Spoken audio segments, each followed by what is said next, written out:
করার কারণে যেটা হয়েছে, নির্বাচনটা শেষ হবার পরপরই কতগুলো প্রশ্ন উত্থাপিত হতে শুরু করেছে। বিশেষ করে দুটো জায়গায় দেখলাম কথা হচ্ছে। একটা হচ্ছে ভারতে অনলাইনে ধ্রুব রাঠি যা করেছেন বাংলাদেশে অনলাইন অ্যাক্টিভিস্টদের মধ্যে সেরকম একজন ধ্রুব রাঠি আসবেন কিনা, এটা নিয়ে প্রচুর আলাপ আলোচনা হয়েছে, তাই আমি এটা নিয়ে খুব বেশি কথা বলছি না।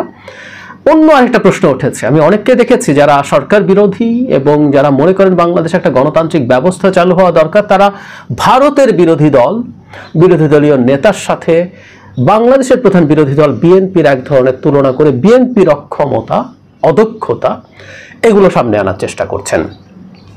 প্রথম যে কথাটা আমি একটু বলে রাখতে চাই সেটা হচ্ছে বিএনপির সমালোচনা করা যাবে না তা না, বিএনপি সমালোচনা করা যাবেই। এবং যেহেতু বর্তমানকার যে মারাত্মক কর্তৃত্ববাদী বা স্বৈরাচারী একটা সরকার ক্ষমতায় আছে, সে সময় বিএনপি কি সঠিকভাবে আন্দোলন পরিচালনা করছে কিনা, কি ভাবে হওয়া উচিত, সেই আলোচনা করতেই হবে, করা যেতেই পারে। সেটা নিয়ে বিএনপির সমালোচনা হতে পারে, বিএনপিকে সাজেশন দেওয়া যেতে পারে, দেওয়া উচিত হবে। এবং বিএনপি নেতৃত্বের উচিত হবে খুব বেশি আত্মপ্রসাদে না ভুগে সমালোচনাগুলো নেওয়া এবং সেটাকে বিশ্লেষণ করে যেটা তাদের জন্য এফেক্টিভ মনে হবে তারা সেটা ফলো করা উচিত হবে। কারণ বহুদিন বলেছি আমরা বিএনপি করি না করি, আমি বিএনপি করি না, বহু মানুষ করেন না, কিন্তু এই সময়ে বাংলাদেশে গণতান্ত্রিক লড়াইটার নেতৃত্ব দেওয়ার সক্ষমতা এই মুহূর্তে বিএনপিরই আছে। এবং বা আমরা যদি একটা নির্বাচনী ব্যবস্থা পুনরুদ্ধার করতে চাই, গণতান্ত্রিক ব্যবস্থা পুনরুদ্ধার করতে চাই, শর্ট এবং মিড টার্মে বিএনপি ছাড়া আমাদের অল্টারনেটিভ নাই। সে কারণেই বিএনপিকে আমরা অনেকে সমর্থন করেছি, বিএনপির সাফল্য চেয়েছি। বহুবার বলেছি এমনও হতে পারে, যদি তাত্ত্বিকভাবে বলছি যে বিএনপি সরকার গঠন করলো, একটা ফেয়ার নির্বাচন হলো, তখন বিএনপিরও ক্রিটিক আসলে যেখানে যেখানে করার দরকার সেই ক্রিটিকগুলো আমরা নিশ্চিতভাবেই করব। বিএনপির অতীতেরও প্রচুর ক্রিটিক আছে, কিছু কিছু আমি করেছিও, কিন্তু এখন যেহেতু ওই সময় না, সে কারণে অত করছি না। যাই হোক, যে জায়গাটায় আসলাম যে ভারতের রাজনৈতিক দল, ভারতের রাজনৈতিক নেতাদের সাথে বিএনপির তুলনা করা, এই আলাপটা আসলে আমরা কেউ কেউ করার চেষ্টা করছি। এবং সেটার নিরিখে একদিকে ভারতের সাফল্য দিয়ে সেটার তুলনায় বিএনপিকে নেগেটিভ ধরনের একটা ব্র্যান্ডিং করার চেষ্টা করছে। আমার বিবেচনায় এটা একেবারেই ভুল চর্চা, একেবারেই ভুল চর্চা। আমি কেন এটাকে ভুল মনে করি? প্রথম কথাটা হচ্ছে, বাংলাদেশে বিএনপি যে পরিস্থিতি ফেস করছে, আমি দক্ষিণ এশিয়াতে আর কোনো দেশে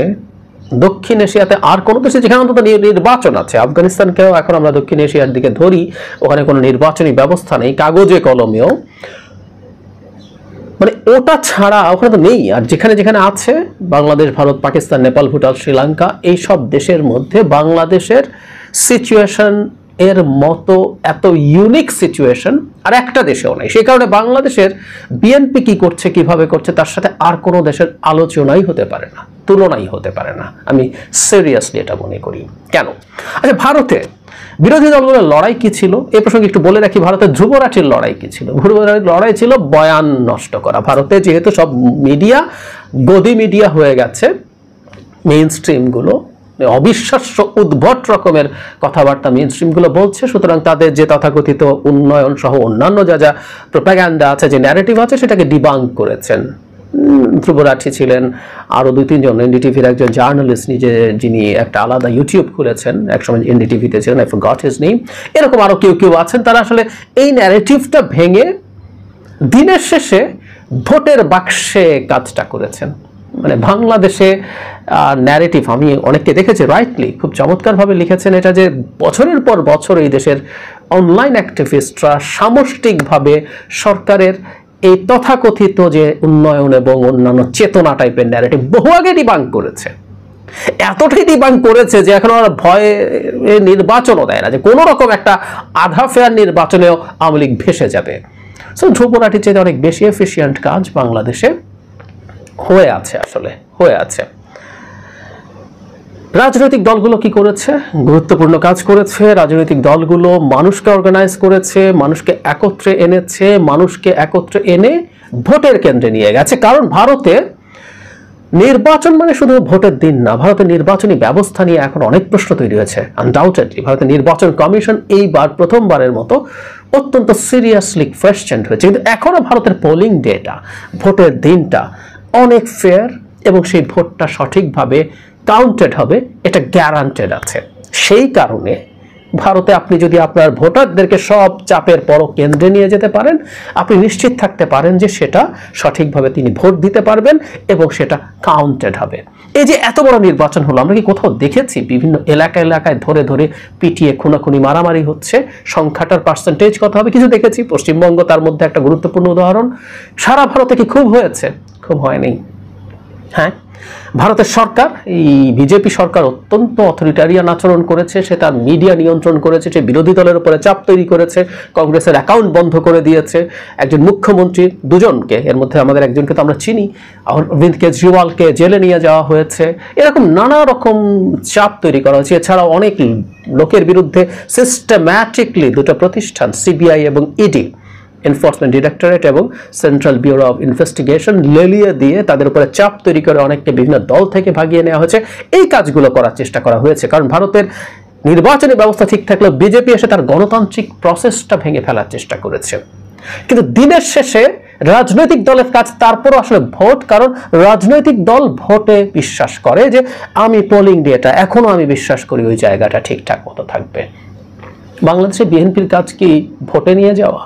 18 সালে কি হয়েছিল আমরা দেখেছি না? এবং আমরা কেউ যদি বিশ্বাস করি ভোটের কেন্দ্রে ভোটার নিয়ে যেতে পারলে আওয়ামী লীগ ক্ষমতায় থাকা অবস্থায় সেটা ভোট দেওয়ানো এবং কাউন্ট করানো সম্ভব হবে, তিনি স্রেফ বোকার স্বর্গে বাস করছেন, অথবা কোনো ধান্দাবাজি আছে তার মানে এই মুহূর্তে বিএনপির কাজ হচ্ছে একটা সুষ্ঠু ভোটের জন্য একটা সরকারের পতন করানো। ভারতের বিরোধী দলের তো ওই কাজ ছিল না সরকার পতন করানো। তারা ওই সরকারের অধীনে নির্বাচন করে তারা জিততে পারার সম্ভাবনা, বা তারা যদ্দূর পাবার মোটামুটি ততটুকু পাবেন তারা সেটা নিশ্চিত ছিলেন। সো তারা তো সরকার পতনের আন্দোলন করে নাই। আমরা যদি দেখতাম যে নরেন্দ্র মোদী ভোট ছাড়া ক্ষমতায় থাকতে চাইছে, তখন কংগ্রেস সহ অন্যান্য নেতৃত্বে তারা নরেন্দ্র মোদীকে গায়ের জোরে ঠেলে ফেলতে পারছে কিনা, তারা পেরেছে, বিএনপি পারে না, তখন সমালোচনা হতে পারত। ওদের কাজ তো এটা ছিল না। ওদের কাজ ছিল ভোটের মাঠে তার ন্যারেটিভ নিয়ে যাওয়া, সেই ন্যারেটিভ দিয়ে কানেক্ট করা, সেই কানেক্ট করে তারপর অর্গানাইজ করা। ভোট খুব সোজা কাজ না, মানুষেরকে অর্গানাইজ করা, কেন্দ্রে নিয়ে আসা, সেগুলোকে ভোট দেওয়ানো নিশ্চিত করা, এই কাজগুলো করা কঠিন কাজ। কিন্তু একটা সরকারকে গায়ের জোরে বসে থাকা একটা সরকারকে ঠেলে ফেলে দেওয়ার মতো কঠিন কাজ কি সেটা? মোটেও না। বিএনপিকে বাংলাদেশে সেই কাজটা করতে হচ্ছে, এমনকি পাকিস্তানেও না। আমরা অনেকবার কথা বলেছি, ইমরান খানের দলের উপরে মারাত্মক নিপীড়ন হয়েছে, ইমরান খানের উপরে হয়েছে, দল বাতিল হয়েছে, মার্কা বাতিল হয়েছে, কিন্তু ভোটের দিন সেদিনও কিছু কিছু ম্যানিপুলেশন তো হয়েছে। তারপরও ইমরানের দল পিটিআই এর 100 জনের মতো ক্যান্ডিডেট স্বতন্ত্র দাঁড়িয়ে জিতে গেছেন। মানে পাকিস্তানের পোলিং ডেটাও আমাদের তুলনায় স্বর্গ মনে হবে। বাংলাদেশ আটালে একটা মগের মূলক একটা মাফিয়া স্টেট, কথা সোজা সাপটা। বিরোধী দলীয় নেতাদের উপরে এক্সট্রা জুডিশিয়াল কিলিং, 2700 খুন করেছে আওয়ামী লীগ এই গত 10 বছরে, ঠান্ডা মাথায়। এর মধ্যে বিরাট একটা অংশ বিরোধী দলীয় নেতা গুম করেছে। ভারতের কোনো বিরোধী দলীয় নেতার উপরে এসব হয়েছে সিগনিফিক্যান্ট অভিযোগ আছে? নেই। কিছু ক্রসফায়ার হয়েছে কিছু কিছু ক্ষেত্রে, এক ধরনের তাদের ট্যাগ করা সন্ত্রাসী বা জঙ্গিবাদী, আতঙ্কবাদী বলে তারা, তাদের উপরে, বিরোধী দলের কোনো সিগনিফিক্যান্ট নেতা কর্মীর উপরে হ্যাঁ জেল টেল হয়েছে। যে বলেছে রীতিমতো মুখ্যমন্ত্রীকেও জেলে যেতে হয়েছে, কিন্তু ওসব তো হয় নাই। এবং আবারও বলছি, তাহলে কাজটা ওটা ঠিক একইভাবে ভারতের ধ্রুব রাঠির কাজ হচ্ছে ন্যারেটিভ ভেঙে দিয়ে, এবং রবিশ কুমার, আমার নাম মনে পড়লো আরেকজন, রবিশ কুমার এবং ধ্রুব রাঠিদের কাজ হচ্ছে ন্যারেটিভ ভেঙে দিয়ে মানুষকে ভোটে গিয়ে সিলটা ডিফারেন্ট জায়গায় মারানো। আর বাংলাদেশে অনলাইন অ্যাক্টিভিস্টরা ন্যারেটিভ ভেঙেছে, কিন্তু অনলাইন অ্যাক্টিভিজম করে পুরোপুরি মানুষকে রাস্তায় নামিয়ে সরকারকে ঠেলে ফেলানো একই। সো ধ্রুব রাঠি, রবিশ কুমারদের কাজ অনেক সহজ বাংলাদেশে যারা এই অথরিটারিয়ান ব্যবস্থার মধ্যে থেকে কাজ করছে। বাংলাদেশে যারা অনলাইনে কাজ করেছেন, আমরা কয়েকজনের নাম মনে করতে পারি, জনাব পিনাকি ভট্টাচার্য, জনাব কানাক সারওয়ার, জুলকারনাইন সায়ের, জনাব তাসনিম খলিল, বিভিন্ন ফর্মে যারা কাজ করেছেন তাদের পরিবার বাংলাদেশে টর্চার্ড হয়েছে। দেখিনি আমরা? হুমকি ফেস করেছেন, দেখেছি তো। এইরকম একটা বিভৎস মাফিয়া সরকারের সময় কাজ করার সাথে আমরা তুলনাই করতে পারি না, আসলে হতেই পারে না। এবং ওদের কাজ কিছুই না তুলনামূলকভাবে। ওই কাজ বাংলাদেশের অ্যাক্টিভিস্টরা বহু আগে করে শেষ করে ফেলেছে। আই রিপিট, ঠিক একইভাবে বিএনপির কাজও হাজার গুণ বেশি টাফ কংগ্রেস নেতৃত্বাধীন ইন্ডিয়া জোট যা করেছে, এবং এমন একটা দেশে করছে যেখানে সিস্টেম বলে কিছু নাই, ইনস্টিটিউট বলে কিছু নাই। একটা উদাহরণ দিই, জনাব রাহুল গান্ধীর সংসদ সদস্য পদ খেয়ে দিতে চেয়েছিল বিজেপি। ওই যে মোদি আছে, একটা নীরব মোদি, হীরা ব্যবসায়ী সম্ভবত, আরেকজন কি মোদি, দুইটা মোদি চুরি করে ভাগছিল, ললিত মোদি আর নীরব মোদি। হ্যাঁ, তো ভেগেছিল। তো ভেগে যাওয়ার পর রাহুল গান্ধী একটু ফান করে বলেছিল যে সব মোদি কি চোর নাকি। স্বাভাবিকভাবেই নরেন্দ্র মোদীকে একটু ইঙ্গিত করা হয়েছে। গুজরাটে জনৈক মোদি, আপনি কিন্তু এরকম জেনারেলি যখন সব বলেন তাতে কিন্তু আসলে মানহানির মামলা করা যায় না, ব্যক্তিগতভাবে যদি কাউকে ইন্ডিকেট করেন। যদি ইন্ডিকেট কাউকে করা হয়, কাউকে ইন্ডিকেট করা হয়নি, কিন্তু তারপরও একজন মোদি মামলা করেছিল মানহানির। সেই মামলায় গুজরাটের লোয়ার কোর্টে তার সাজা হয়েছে, গুজরাট হাইকোর্টেও। আমরা জানি ভারতের প্রত্যেকটা রাজ্যে হাইকোর্ট আছে, সুপ্রিম কোর্ট একটা কেন্দ্রীয়, হাইকোর্টেও সেই রায় একটা বহাল থাকলো এবং রাহুল গান্ধীর সংসদ সদস্য পদ চলে গেল। তারপরে যখন সুপ্রিম কোর্টে আসলো, সুপ্রিম কোর্ট সেটাকে ইন্টারভিন করলো এবং ওই রায় বাতিল করলো এবং জনাব রাহুল গান্ধীর সংসদ সদস্য পদ রেস্টোর্ড হলো। পাশাপাশি একটা তুলনা দিই, বেগম খালেদা জিয়া লোয়ার জুডিশিয়ারিতে যেই রায় পেয়েছেন, এই মামলাটা কতটা ষড়যন্ত্রমূলক আমরা খুব ভালো মতো জানি, বিশ্লেষণে যাচ্ছি না। যে রায় পেয়েছেন উনি হাইকোর্টে যাওয়ার পর সেই রায়টা দ্বিগুণ হয়ে গিয়েছিল। ইয়াস, জনাব বেগম খালেদা জিয়ার মামলায় জামিন, মানে ওনার জামিন পাওয়ার মতো, উনি মামলা থেকে বাদ দিতে না, উনি জামিন পাওয়ার জন্য যখন রিপিটেডলি চেষ্টা করেছেন, ওনার জামিন ঠেকানোর জন্য দুদক আপিল বিভাগ পর্যন্ত গেছে এবং সেটা ঠেকিয়েছে। এই বাংলাদেশে আমরা থাকি। কেজরিওয়ালকে জেলে নেওয়া গিয়েছিল, কিন্তু আবারও সুপ্রিম কোর্টের হস্তক্ষেপে তিনি বেরিয়ে আসতে পারেন এবং উনি পরের অংশটা, তিনি নির্বাচনী প্রচারণায় অংশগ্রহণ করেন এবং এটার একটা সিগনিফিক্যান্ট ইম্প্যাক্টও পড়েছে। সো ভারতের বিচার বিভাগ এখনো যেভাবে কাজ করে, সেখানেও ন্যায় বিচার পাওয়ার সম্ভাবনা আমাদের যেটা হাজার গুণ বেড়েছে। আর এই দেশে একটা প্রধান বিচারপতিকে আপনি ঘাট ধরে বের করে দেন এবং হ্যাডাম দেখায় বলেন একজন সিটিং চিফ জাস্টিসকে নামিয়ে দিয়েছিলাম। জনাব ফজলুল তাপসের কথা আমাদের মনে নাই, করেন এবং বলেন। আমাদের এই দেশে বেনজির আজিজরা, একটা মিলিটারি চিফ, একটা পুলিশের চিফ, কি পরিমাণ মাফিয়া হয়ে উঠেছিল সরকারকে ক্ষমতায় রাখার জন্য এবং তাতে তাদের কি অর্জন হয়েছে, আমাদের সামনে এগুলো নাই। ভারতে কেউ এগুলো আছে? ভারত দূরে থাকে, পাকিস্তানেও নাই। সুতরাং বিএনপি যে কাজটা বাংলাদেশে করছে, এই কাজটা ভারতের কোনো দল ইতিহাসে কোনোদিন করে নাই। ভারতের ইতিহাসে প্রচুর মুভমেন্ট হয়েছে স্বাধীনতার পর, কিন্তু যেহেতু ওদের গণতান্ত্রিক ব্যবস্থা ঠিকঠাক মতো কাজ করেছে, মোটা দাগে নানান দাবিতে আন্দোলন হয়েছে, বিরোধিতা হয়েছে। এই যে ভারতের মোদী সরকারের বিরুদ্ধেও কৃষকদের একটা বিরাট আন্দোলন হলো, কেউ কিন্তু ওই সরকারের পদত্যাগ দাবি করেনি, ওই আইন প্রত্যাহার চেয়েছে, যেটা আমার স্বার্থের বিরোধী।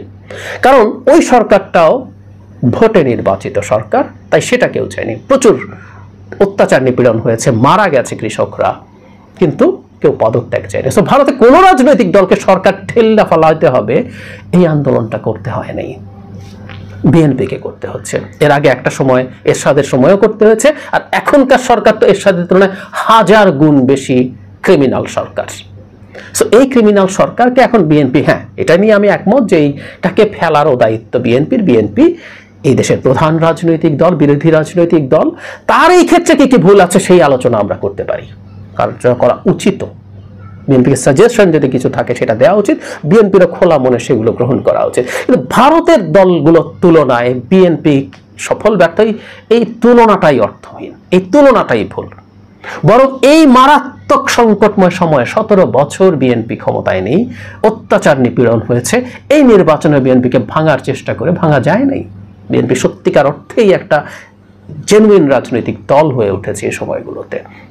তারপরও আমি আবারও মনে করি এই লড়াইটা আরও কিভাবে করা উচিত সেটা বিএনপিকেই আরও ক্রিয়েটিভলি বের করতে হবে, এবং এই লড়াইয়ে কি কি হতে পারে সেটা হওয়া উচিত। কিন্তু বিএনপিকে আর কারোর সাথে, ভারতের রাজনৈতিক দলের সাথে তুলনা করা উচিত না। ভারতে রাজনৈতিক দল আমাদের এইখানকার রাজনৈতিক যে কোনো দলের তুলনায়